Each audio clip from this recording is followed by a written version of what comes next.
Nosso estudo de hoje é a lição 39 do livro Mãos Unidas, tem por título Sentimento, Ideia e Ação. Adulterar significa tisnar, viciar, mentir. E nenhuma falta dessa espécie é mais lamentável que aquela de nossa deserção diante das leis de Deus. Não podemos olvidar por isso que toda negação do bem começa em nosso íntimo, transformando-se logo após a ideia para exteriorizar-se em seguida no campo da ação. Desse modo, podemos atender à justa autocrítica analisando as nossas tendências ocultas e retificando os próprios hábitos, compreendendo que os nossos sentimentos fecundam em nosso prejuízo os resultados que nos caracterizam à marcha. É assim que temos a preguiça sustentando a ignorância e a ignorância nutrindo a miséria, a malícia gerando a crueldade e a crueldade formando o crime, a suspeita criando a maledicência e a maledicência armando a calúnia, a disciplina criando o trabalho presidindo o progresso, a bondade plasmando a cooperação e a cooperação construindo a beneficência, o amor inspirando a renúncia e a renúncia garantindo a felicidade. Não te esqueças dessa forma de que em ti mesmo se levanta o cárcere de sofrimento a que te aprisiona, ou se ergue um ninho de bênçãos em que te preparas à frente de glorioso porvir. Não basta te convertas em censor de consciências alheias para que o reequilíbrio do mundo se faça vitorioso. É indispensável a nossa própria defesa quanto ao assalto das trevas, consoante o ensinamento da revelação divina, que recomenda vigiarmos o coração por situar-se nele o manancial das forças de nossa vida. Quando Jesus diz no Evangelho que a gente tem o costume de olhar um cisco no olho do outro, enquanto tem uma trave no nosso, e também quando alerta que com a medida que a gente julga, a gente vai ser julgado, ele está querendo chamar a nossa atenção de que o trabalho que a gente tem num mundo igual a esse, de expiações e provas, de vigiar os nossos pensamentos, é um trabalho que não é fácil, é um trabalho que é ardoroso, é complicado, porque a gente fica o tempo todo recebendo influências negativas de todos os lados, né? Influências dos pensamentos que estão ao nosso redor, dos desencarnados, da imprensa. A gente, uma vez, nas palavras de um espírito amigo, é como se a gente tivesse mergulhado num charco aqui dentro. A gente precisa fazer muito esforço para estar estabelecendo sintonia com o anjo da guarda, com os espíritos realmente superiores. Então, essas sentenças que o Cristo traz, né, do cisco no olho e do julgamento, vem mostrar para a gente que a hora que a gente para tomar conta da gente mesmo, que faz uma proposta séria de autoconhecimento, para a partir do autoconhecimento comparar com o Evangelho e iniciar uma reforma íntima, a gente vai ver que tem coisa que parece que é fácil, mas que não é, que é difícil pra caramba. Nós estamos muito enraizados ainda em alguns costumes, em alguns vícios, em alguns pensamentos que não vai ser de uma hora para outra que a gente vai conseguir largar, porque a natureza não dá salto. E a partir daí, com o tempo, a gente vai começar a ter uma comiseração maior com a falta dos outros que estão ao nosso redor também, porque a gente vai simplesmente olhar e falar, caramba, para mim é difícil. É difícil, por exemplo, fazer uma dieta. É difícil parar de comer uma determinada coisa que é gordurosa ou carboidrato demais. Poxa, eu tento fazer, mas... Aí tem gente que vai chegar, mas você não consegue? Eu consigo, tá? Mas é porque o vício dele é outro. Se ele não tivesse vício, ele não estaria aqui na Terra, né? E aí a gente começa a raciocinar dessa maneira também. Muitas vezes eu me acho superior a outros amigos que estão convivendo com a gente, porque o meu pecado é diferente do dele, mas ele também tem conquistas que eu ainda não tenho. A gente costuma até estabelecer uma afinidade maior com aqueles que vivem, entre aspas, o mesmo pecado, os mesmos deslizes. A gente vai um aprendendo com o outro. Mas a gente tem que finalmente colocar na cabeça que se a gente está aqui no mundo de expiações e provas, é o que está lá no capítulo 3 do Evangelho.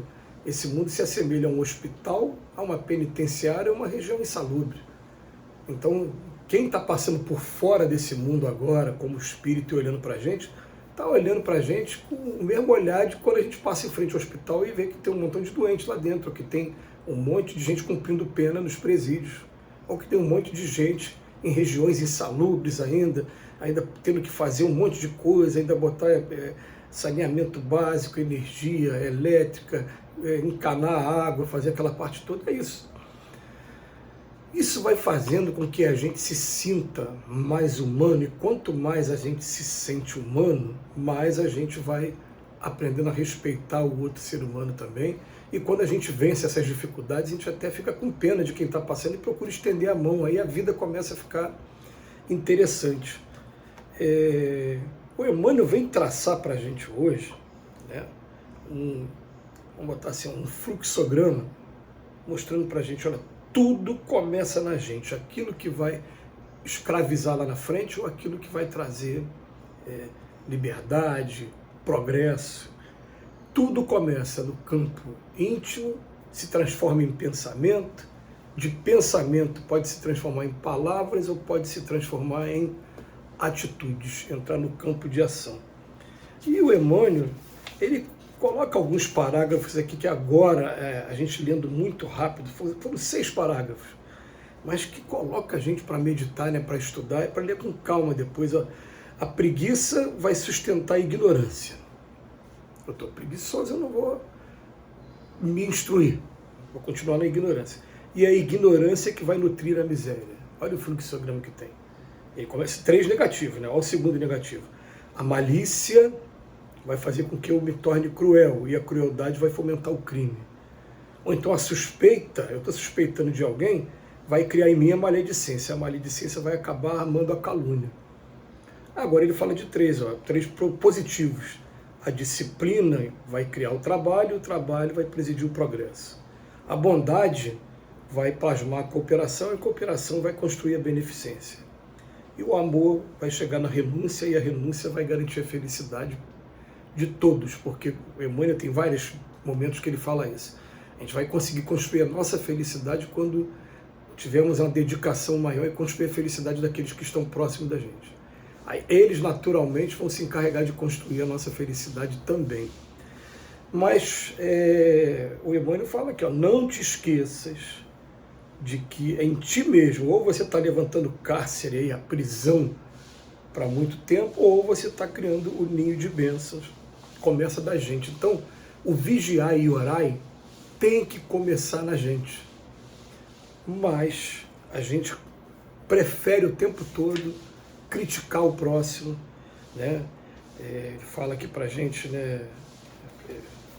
Não basta te convertas em censor das consciências alheias para reequilibrar o mundo, não.